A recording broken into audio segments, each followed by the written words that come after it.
Hello students, स्वागत है आपके लेयर स्टडी पॉइंट क्लासेस में। मैं Shivam Sharma. Students, class 9th and 12th जितने भी बच्चे उत्तराखंड बोर्ड से स्टडी कर रहे हैं उनके लिए ये ऑफिशियल नोटिस बहुत ज़्यादा इंपॉर्टेंट है। इसमें उनकी स्टडी को लेकर काफ़ी इंपॉर्टेंट पॉइंट्स लिखे गए हैं और असाइनमेंट से रिलेटेड भी इसमें कुछ इंपॉर्टेंट पॉइंट लिखे गए हैं। तो आज के इस वीडियो में मैं आपके सारे डाउट्स क्लियर करूँगा, क्योंकि कई बच्चों के कमेंट आ रहे थे कि सर हमारा अब हिंदी का पेपर, इंग्लिश का पेपर और मैथ्स का पेपर 100 नंबर की बजाय अब 80 नंबर का होगा। 20 नंबर का हमारा इंटरनल असाइनमेंट रहेगा। क्या हमारा प्रैक्टिकल अब मैथ्स में, हिंदी और इंग्लिश में भी होगा या नहीं होगा? तो आज के इस वीडियो में आपके सारे डाउट्स क्लियर हो जाएंगे, क्योंकि कुछ बच्चों ने मुझे कमेंट भी कर रखा है सर ये न्यूज़ फेक है या रियल है। तो इस बारे में इस लेटर के माध्यम से मैं आपको पूरा क्लियर कर दूंगा कि ये न्यूज़ रियल है या फेक है। ठीक है, तो चैनल पे नहीं है तो चैनल को सब्सक्राइब जरूर कर लें और बेल आइकन को प्रेस कर लें ताकि आपको इसी तरह की लेटेस्ट अपडेट मिलती रहे। ठीक है, तो आइए वीडियो को स्टार्ट करते हैं। सबसे पहले देखेंगे, हालांकि ये नोटिफिकेशन जो है 23 अगस्त 2022 को आ चुका था। ठीक है, मुझे वीडियो बनाने में थोड़ा टाइम लग गया क्योंकि मैं किसी काम में व्यस्त था। ठीक है, तो आइए बात कर लेते हैं। यहाँ देखोगे समस्त मुख्य शिक्षा अधिकारी उत्तराखंड, ठीक है, सेवा में। ठीक है, अब यहाँ देखेंगे हाई स्कूल स्तर पर विभिन्न विषयों के पाठ्यक्रम में इकाईवार अंकों का निर्धारण, आंतरिक मूल्यांकन, प्रोजेक्ट प्रयोगात्मक भाग का निर्धारण, सतत मूल्यांकन व गृह परिषदीय परीक्षाफल निर्माण के संबंध में। कहने का मीन्स इसका क्या है कि जो हाई स्कूल स्तर पर विभिन्न विषयों के जो पाठ्यक्रम हैं उनमें इकाईवार अंकों का निर्धारण, यानी एक एक करके जो आपके अंकों का निर्धारण होता है उसमें आपका आंतरिक मूल्यांकन, प्रोजेक्ट और प्रयोगात्मक भाग का निर्धारण एवं सतत मूल्यांकन व गृह कार्य या जो भी परीक्षाफल होता है उसके निर्माण के संबंध में वो कैसे तैयार किया जाएगा, इस बारे में इसमें बताया गया है। तो मेन पॉइंट मैं पढ़ता हूँ, फालतू की चीज़ें इसमें मैं नहीं पढ़ूंगा।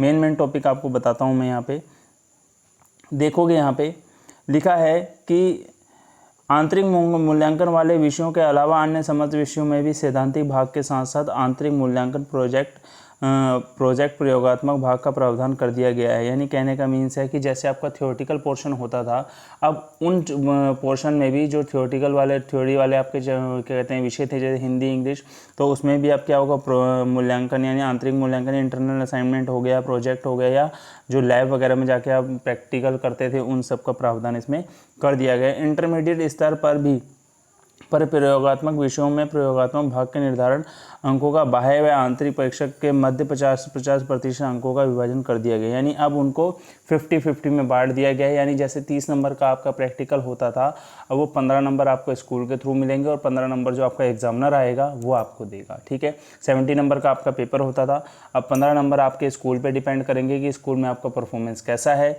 इस चीज़ से आपका डिपेंड करेगा। आगे देखते हैं यहाँ लिखा, उक्त प्रतिस्थापित व्यवस्था 9 से लेकर 12 तक की सभी कक्षाओं में क्या होगा, वर्तमान सत्र 2022 व 23 से तत्काल प्रभाव से लागू कर दी जाएंगी। यानी 2022 और 23 का जो आपका सेशन है उसमें 9 से लेकर 12 तक की जितनी भी कक्षाएं हैं सभी में ये काम होगा। ठीक है, प्रतिस्थापित व्यवस्था के अनुरूप हाई स्कूल स्तर पर विभिन्न विषयों के विषय विशेषज्ञों की संस्तुति के आधार पर संबंधित विषय पाठ्यक्रम में इकाईवार अंकों का निर्धारण, ये चीज़ मैं आपको पहले पढ़ के सुना चुका हूँ। अब देखो इसमें क्या लिखा है, आप सारी चीज़ें यहाँ देख सकते हैं। हाई स्कूल स्तर पर आप देखेंगे तो हिंदी का पेपर जो है अब आपका 80 नंबर का थ्योरी रहेगी और 20 नंबर का इंटरनल असाइनमेंट रहेगा।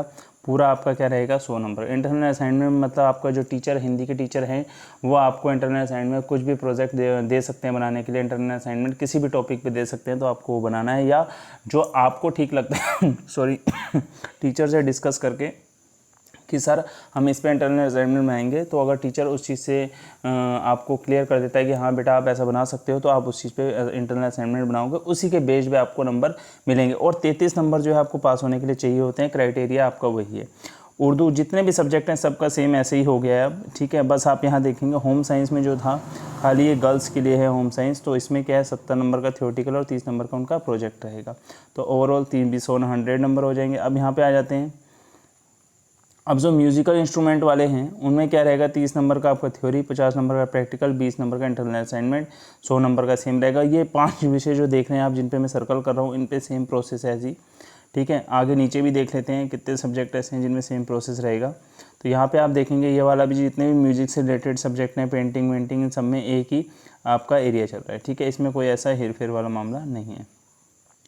नीचे देखेंगे आप और टाइप राइटिंग वगैरह सभी सब्जेक्ट में मतलब कुछ ना कुछ प्रैक्टिकल से रिलेटेड आपको चीज़ें बताई गई हैं। जैसा आप स्क्रीन पे देख रहे हैं, मैंने स्क्रीन को रोक रखा है, आप देख सकते हैं। इसमें आपके सब्जेक्ट नेम लिखे हैं, किसी का IITs है, IITs है, किसी का ऑटोमोटिव है, रिटेल है, सब में उनके subject wise number. Theoretical first line आपकी थ्योरी की है, सेकंड प्रोजेक्ट की है, थर्ड जो आपकी लाइन है वो प्रयोगात्मक है, फोर्थ आपको इंटरनल असाइनमेंट है, लास्ट में आपके 100 नंबर जहाँ आ रहे हैं आपका टोटल है, 33 जहाँ पे लिखा है इतने नंबर आपको पासिंग मार्क्स चाहिए ही चाहिए। तो ये सब आपका क्या है इसमें दिखा दिया गया है कि आपको इंटरनल असाइनमेंट हो गया, आंतरिक मूल्यांकन हो गया, ये प्रोसेस आपके उसमें लागू कर दी। यानी अब जो क्लास 9 से लेकर 12 तक के बच्चों थे उनको अब 20 नंबर उन पे भेजना है कि उनका परफॉर्मेंस स्कूल में कैसा रहेगा, वो नंबर उसी के अकॉर्डिंग आपको एग्जामिनर आपको प्रोवाइड करवाएंगे। यानी जो आपके हिंदी सब्जेक्ट के टीचर हैं वो आपको प्रोवाइड करवाएंगे। जिन अन्य विषयों में आंतरिक मूल्यांकन प्रोजेक्ट भाग का प्रावधान किया गया, उनके सैद्धांतिक भाग में इकाई बार भारों का नवीन निर्धारण किया गया है, जिसका उल्लंघन 1 पर वर्णित है। अन्य विषयों के इकाई बार पूर्व की भांति यथावत रहेंगी। यानी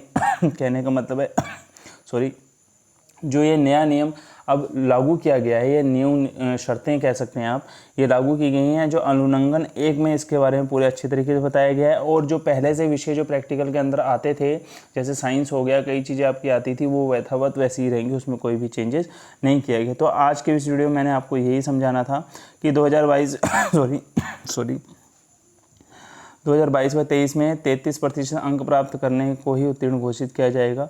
इसके अलावा प्रोजेक्ट वाइल और इनमें आपको देखो, एक चीज़ मैं आपको बता दूं कि दोनों के अंक मिलाकर आपके 33% अंक आने चाहिए, और दोनों में ही मिला के आपके 33% अंक आएंगे तभी आप पास होंगे, नहीं तो आपको फेल माना जाएगा। ठीक है, अब यहाँ देखो, अधिकतम किन्हीं 2 विषयों में अधिकतम 8 अंकों का ही कृपांक देय होगा। यानी कहने का मीन्स है, कई बच्चों का कमेंट आते हैं सर कि हमें ग्रेस कितने नंबर का मिलेगा। तो देखो यहाँ साफ साफ में लिखा है कि 2 सब्जेक्ट में मिला के कुल आपको 8 नंबर का ही ग्रेस दिया जा सकता है।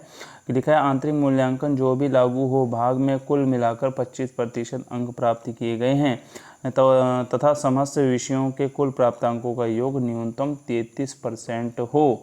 ये चीज़ आप ध्यान रख लीजिएगा। आगे देखेंगे, यहाँ पे नीचे ऐसे लिखा है, बस उसके बारे में बता रखा है कि ये घोषणा उन्होंने की है। तो आप समझ सकते हैं अब आपको पास होने के लिए क्या है, जो आपको 33% नंबर चाहिए। ठीक है, सभी सब्जेक्ट में आपके प्रैक्टिकल लग गए हैं। 56 सब्जेक्ट ऐसे हैं जिसमें लग गए हैं, चाहे वो इंटरमीडिएट हो, चाहे वो आपका 10th हो। सभी सब्जेक्ट में जो आपका है कुछ ना कुछ प्रैक्टिकल से रिलेटेड है, चाहे वो इंटरनल असाइनमेंट हो, चाहे प्रोजेक्ट हो, चाहे प्रैक्टिकल। तो आज के वीडियो में मैंने आपको ये बताना था। ठीक है, आगे जैसे कोई नया अपडेट आता है मैं आपको बताऊँगा। मिलते हैं नेक्स्ट वीडियो के साथ। Thank you.